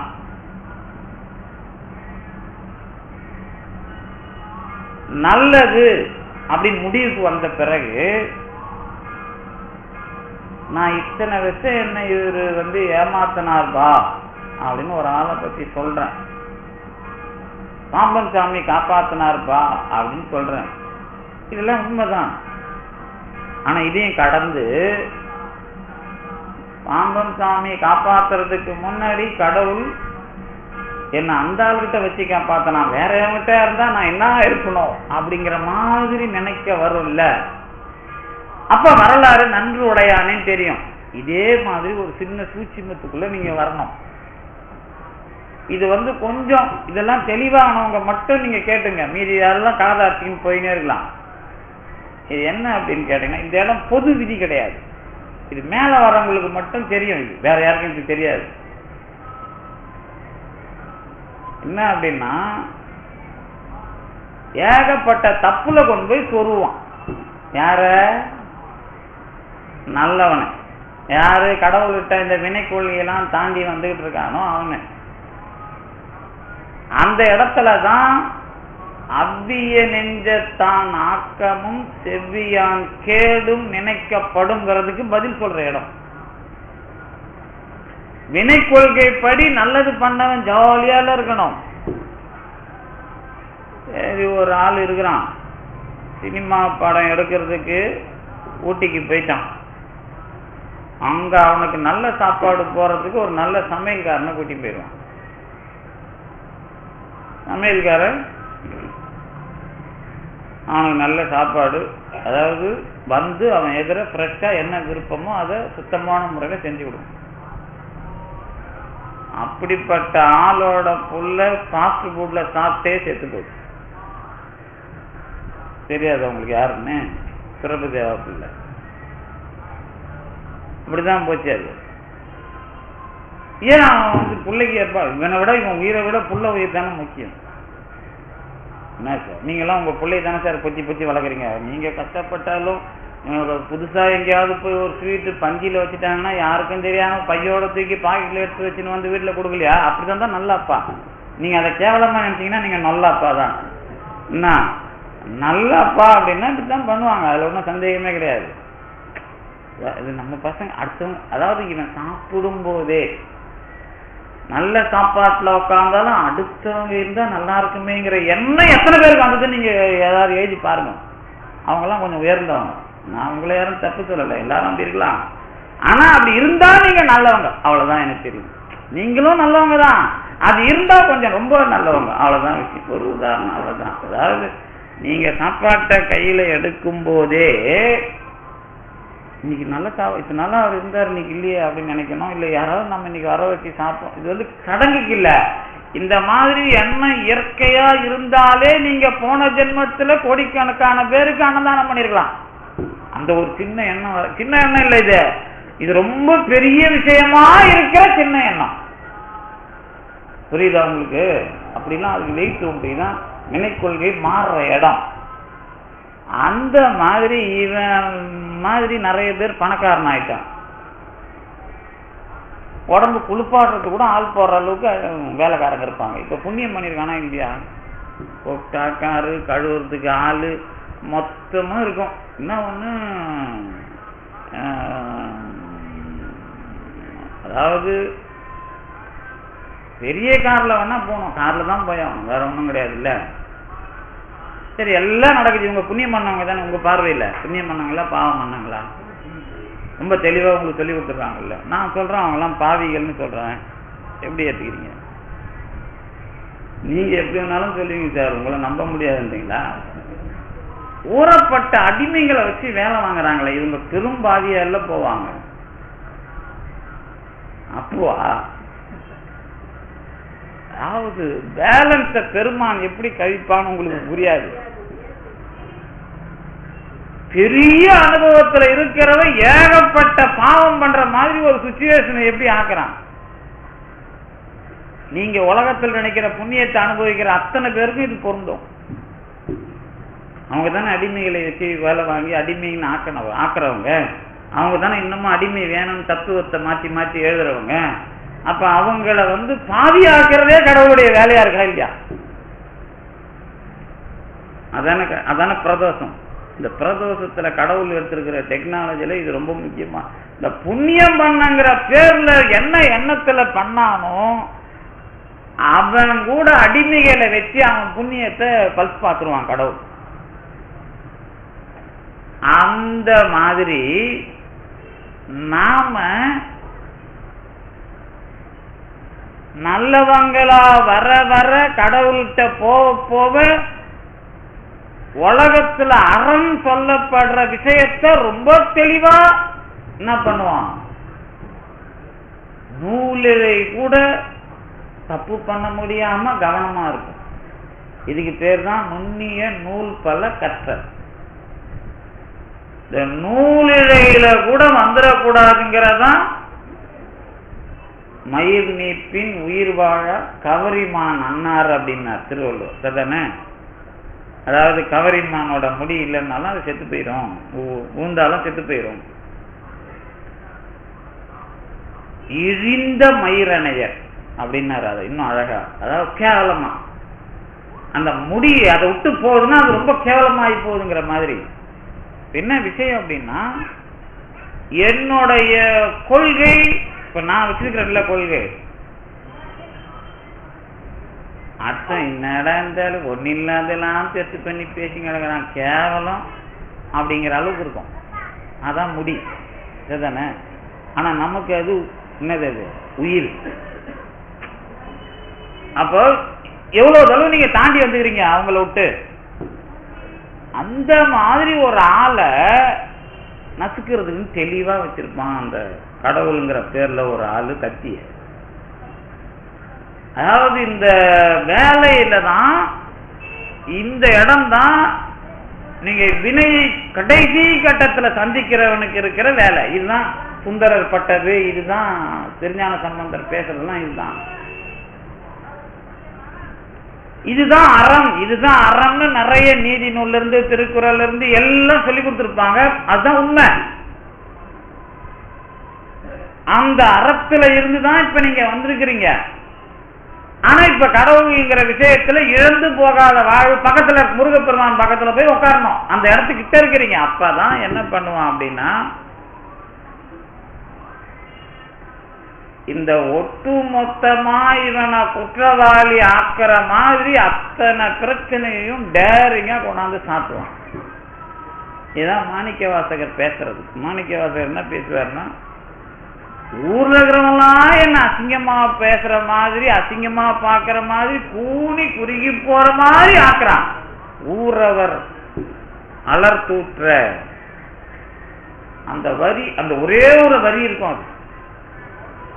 ஆனா அந்த ஒரு வரியோட வலி அந்த பிறப்பு முழுக்க அவருக்கு அது நிற்கும். அதுதான் திருஞான சம்பந்தர் பேசுறது, அதுதான் மாணிக்க வாசகர் பேசுறது. அதாவது சின்ன விஷயம் கூட உயிர் போற வழி சார். இதுதான் நமக்கு இப்ப சின்ன விஷயம், அதுல சூடு தோணியே இருக்காது, நாம அதை பத்தி கிட்டவே போக மாட்டோம். ரொம்ப சில்லி மேட்ரு, இது போய் இப்படின்னு இல்ல. அது மாதிரி அந்த வாழ்க்கையில ஒட்டுமொத்த நிறைவுக்குள்ள ஒரு சின்ன விஷயத்தை கடவுள் அதுதான் திணை துணையா பழிவரினும் பனை துணையா கொள்வர் பழி நாணுவார் திருவள்ளுவர். அதே மாதிரி பனையளவு நல்லது செஞ்சாலும் அதை தென்னை அளவுக்கு தான் பேசுவாங்க, பயன் தெரிவார். ரெண்டுத்தையும் பேசுவார் திருவள்ளுவர். பயன் அனுபவிக்கிறவன் பெருசா செஞ்சிட்டு அதுல தென்னை அளவு வந்தாலும் பரவாயில்ல, வரலனாலும் பரவாயில்லன்றிருப்பான் பயன் தெரிந்தவன். இதுதான் வினை கொள்கையை சமப்படுத்துற இடம். அதே சமயத்துல பழிக்கு சின்னதா இருந்தாலும் பணம்பழம் மாதிரி அதை பெருசாக்கிப்பாங்க. இவன் தான் குணமென்னும் குன்று ஏறி நின்றார் வெகுளி கணமேயும் காத்தல் அரிது அப்படிங்கிறதுக்கான இலக்கணம். இவன் தான் இந்த கோபத்தை நீங்க அதுல எதிர்கொள்ள முடியாதுன்றது அர்த்தம் இல்லாது. அவன் சகிப்பு தன்மைக்கு அளவே கிடையாது. ஆனா கோபம் வந்துட்டா வராதுன்னு அர்த்தம். சகிப்புத்தன்மையை நீங்க டெஸ்ட் பண்றீங்கன்னு வச்சீங்களேன், எப்படி பண்ணாலும் சகிப்புத்தன்மை. அவன் தான் குணம் என்னும் குன்றேறி நின்றார் வெகுளி கணமேயும் காத்தலர். கோபமே வராது, வந்துட்டா அதுல என்ன கிடையாது, அதுல சொல்யூஷன் கிடையாது. சால்வேஷன் சொல்யூஷன் அதுக்கு கிடையவே கிடையாது. அதான் குணம் என்னும் குன்று ஏறி நின்றார். அந்த இடம் தான் இப்ப வினை கொள்கையை தீர்க்கிற இடம். இதெல்லாம் இந்த மாதிரி நான் சொன்னேன்ல ஒரு 4-5, இது எல்லாமே அந்த வினை கொள்கை தீர்வுக்கான தடயங்கள், அதுக்குள்ள பக்கத்துல இருக்கிற விஷயங்கள். இதுல நீங்க நமக்கு வந்த பிரச்சனையில ஒரு சின்ன விஷயத்துல உயிர் போற மாதிரி ஆக்குறானே, அந்த இடத்துல எந்த அளவுக்கு சின்ன விஷயத்தை உங்கிட்ட பார்த்தா உலகம் ரொம்ப பெருசா தப்பாயிடும்பா, உன் விஷயம் உலகத்துல பார்க்கறதுக்கு எவ்வளவு வலிமையானதுங்கிறத காட்டுறதுக்காக ஒரு வரலாறு ஆக்கன. ஆனா உன் அளவுல அது தப்பு இல்லை அப்படிங்கிற மாதிரி மனசாட்சி பக்கத்துல அதே கடவுள் நிற்பான். எங்க வினை கொள்கை ஆரம்பிக்கும் போது ஒரு கடவுள் சொன்ன, யாரனா நான் பூவா போடுறேனா கல்லா போடுறேனா, நான் என்ன நினைச்சு சாமி கும்பிடுறேன், சாமி கும்பிடுறதுக்கு தடையே இல்லாம சாமி கும்பிடணும் அப்படின்னு வச்சிங்களேன். எங்க எங்க திருமறை காட்டுல கதவை திறந்தாங்கல்ல, நம்ம ஒரு கயிறு கட்டியிருக்கிறோம், சரியா தப்பா? என்ன சார், சரிதானே? ஏன் சரி? கயிறு கட்டினாலே போறவங்களுக்கு கண்ணு தெரிய மாட்டேங்குது சார். அது கூட இல்லைன்னா அப்புறம் அவ்வளவுதான் சார், இங்க என்ன நடக்குதுங்கிறத பத்தியே கவலைப்பட மாட்டாங்க சார். அப்படிப்பட்ட உலகத்துல தான் சார் நாம, அதனால கயிறு கட்டா ஓகேவா இல்லைங்க, நாங்க தடையை தகர்ப்போம், அதுதான் கொள்கைன்னா. எது இடம் அதுக்கு? ஓகே பரவாயில்ல. இப்ப ஒரு கொள்கையை தாண்டி இன்னொரு கொள்கை சரின்னு எப்ப எட போறீங்க? எதை வச்சு எட போறீங்க? எது சொன்னாலும் பக்க மூச்சா என்ன அர்த்தம்? ஒரு கொள்கையை தாண்டி இன்னொரு கொள்கை சரின்னு சொல்றதுக்கு பேர் தான் கொள்கை. ஆமா, கொள்கை இருக்கிறவங்க தானே பேச முடியும், வேற ஏன் பேச முடியும்? அதனால தான் நான் பாம்பன் சாமி கோயிலை சுத்தி சாப்பிட்றவங்க எல்லாம் கேட்கறது, கொள்கைக்காக நீ என்னையா பண்ற? சாப்பிடு, ஓகே, பத்தி காட்டு, குத்தி கோட்டு எல்லாம் பண்ணு, ஆனா அது இதை தாண்டி கொள்கைக்குள்ள நான் எந்த செயல்னா வினைன்னு சொன்னேன்ல, அதை தாண்டி கொள்கையோட சேர்த்து செயல்படுறது, இதுதான் வினையை ஒழிக்கிற இடம். அதுதான் அவரு கல்லே பூ போட்டது. அந்த ஆளுக்கு தான் கடவுள் கடைசியா உலகம் தப்புன்னு சொல்ற விஷயம் என்ன மோதும். ஆனால் உலகம் வரலாறுக்கு தப்புன்னா தப்புன்னு சொல்றதுக்கு தாண்டா உன்னை பயன்படுத்தின, வேற எவனும் இதுக்கு வரமாட்டான்டா அப்படின்னு சொல்லிட்டு, ஆனா நீ பண்ணது தப்பு இல்லடா, அதுக்கு நான் தாண்டா சொன்னேன். இதுதான் சுந்தரர். ரெண்டு கேமும் அங்கதான் தெரியும் உங்களுக்கு. கடவுள் டபுள் கேம் ஆடுறவன் அப்பதான். இப்ப ஆடுற டபுள் கேம் எல்லாம் சும்மா உங்களுக்கு அவனுக்கு சம்பந்தமே இல்லை. ஆனா கடைசியில நீங்க பழகிற காலத்துல கடவுளும் நீங்களும் விட்டு போகாத மாதிரி ஒவ்வொன்றுலையும் காட்டி, அதை உடுப்பா, அது பெரிய மேட்டரா, அவன் சரியில்லைப்பா, நான் உனக்கு இருக்கிறேன் அப்படிங்கிறத இன்ச்சு பை இன்ச்சா, அதாவது ஒரு கணம் கூட தவறாம, ஒரு இழை கூட விலகாம வரலாற காட்டிக்கிட்டே வர்ற இடம் எது? கடைசியா நாம வினை கொள்கையை ஒழிக்க வர்ற இவங்களுக்கு தான் கடவுள் தெரியும். உலகத்துல இருக்கிற எல்லாருக்கும் கடவுள் தெரியணுங்கிறதுக்கு வர்றாங்களே தவிர கடவுள் தெரியுது. அதனாலதான் கடவுள் இருக்கிறாருங்கிற விஷயமா அனுபவிச்சு 1000 தடவை வந்திருந்தாலும் பாம்பன் சாமியா பார்த்து வரலாற காமிச்சு ஏதோ உனக்கு கொடுக்கறத வச்சு அவர் இருக்கிறார்னு சொல்றதை தாண்டி உண்மையிலேயே கடவுள் வாழ்க்கைக்குள்ள உங்களை கொண்டு போறதுக்கான விஷயத்தை நம்மிடம் எதிர்பார்க்கிறார் அப்படின்னு வந்தாதான் மெய்ஞானமே அதிகம் அப்படிங்கிற விஷயத்துக்குள்ள வர முடியும். இப்ப நான் கடைசியா சொன்னது எல்லாருக்குமான விதி கிடையாது, அறம் தான் எல்லாருக்குமான விதி. ஆனா அறத்தை கடந்து அறம் இல்லாத ஒன்றும் அருளாளரால் நிகழ்த்தப்படும் பொழுது அந்த விஷயம் வரலாறுக்கு, ஆனால் அதற்கான ஆன்மா அந்த தவறை செய்யவில்லை. அதனால்தான் சுந்தரர் நீதாண்டா தப்புக்கு காரணம், தோழமையாய் துரிசுகளுக்கு உடனாகின்னு போட்டார் கடவுள் மேல. கடவுள் மேல கோவப்பட்டு நீதாண்டா என்ன கெடுத்த சுந்தரர் சொல்றதுக்கெல்லாம் இதான் காரணம். ஏன்னா அந்த இடத்துல கடவுள்ங்கிறவன் ரொம்ப தெளிவா நன்று உடையான் அப்படிங்கிற மாதிரியே இருக்கிறான். அறத்தையும் காப்பாற்றணும், நீ நல்லவன் காப்பாற்றணும். நான் நல்லவன் எப்படி தெரியும்? என் மனசாட்சியில தெரியும். ஆனா அறம் சரி, அதாவது அடியவருக்கு செஞ்ச சத்தியம் பொய் சத்தியம்னா அது தப்பு, கண்ணை புடுங்க. ஆனா உனக்குள்ள நான் இருக்கிறேன், அதை பார்த்துக்கோ. நீ தப்பு பண்ணல, ஆனா அறமா வரும்போது தப்பாக்கணும். ஏன்னா உலகத்துக்கு அது பொது. ஆனா உன்னளவில் இழந்து போகாத வாழ்வு, இதுதான் ரொம்ப உயர்ந்த விஷயம். இந்த இடத்தை பொது விதி ஆக்க முடியாது. இந்த இடம் கடவுள்ங்கிறதுக்குள்ள பழக வந்தவர்களுக்கு அறம் இல்லாத விஷயத்தில், கடவுள் கொக்கி போடுகிற விஷயத்தில் கடவுளை திட்டுகிற நிலை வருகிற மாதிரி ஒரு விஷயம் நடக்கும். ஆனால் அதிலே நம்முடைய வினையை கழிக்க அதை பயன்படுத்துகிறான் என்ற மூன்றாவது உண்மை புரியும். இங்கதான் இந்த சமயத்துல பூர்வ காண்டம் பார்த்தீங்கன்னா, போன பிறப்புல பணத்துக்கு அலைஞ்சனா, பொண்ணுக்கு அலைஞ்சனா, மண்ணுக்கு அலைஞ்சனா அப்படிங்கிற விஷயத்துல என்ன புரிஞ்சிக்க வைக்கிறதுக்கு, இந்த இடத்துல நான் புரிஞ்சுக்கிறதுக்கு கடவுள் இவ்வளோ பாடுபட்டுக்காடா பாவி அப்படின்னு சொல்லிட்டு ஒரு ஆனந்த கண்ணீர் அப்பதான் நமக்கு பிறவியை விடுதலை செய்கிற பெரிய கடவுள் அனுக்கிரகமும் பெரிய கடவுள் பயிற்சியும் ஒரு மனநிலை தெளிவுமாக மைஞானம் வாய்க்கும் என்பதை சொல்லி இந்த அளவிற்கு தந்து நிறுத்திய திருவர்களுக்கும் குருவர்களுக்கும் நன்றி.